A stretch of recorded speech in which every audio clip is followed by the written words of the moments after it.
Guys, magluluto tayo ng ulam. Lagyan natin yung bawang, sibuyas.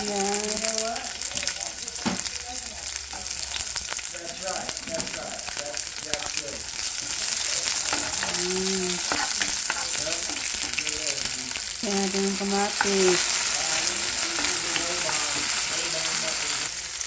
Konting karne, konti lang ito kasi may hanap pa yung iba. Ayan. Isang-gisahin natin.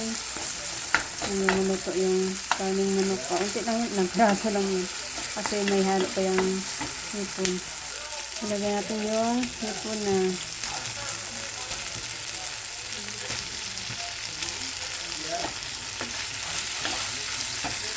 Ito na guys, ilagay na natin yung ampalaya. Isang piraso lang itong ampalaya kasi natira yung ito.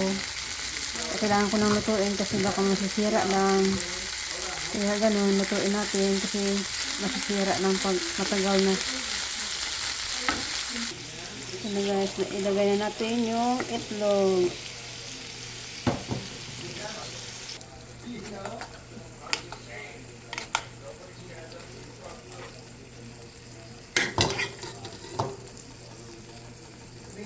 Lagyan natin yung itlog.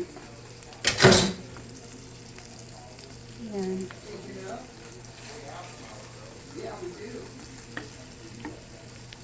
Malapit ito maluto. Pag maano na yung itlog.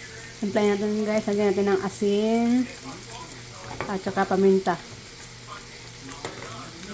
Luto na guys. Kakain na tayo. Thank you for watching. Bye bye.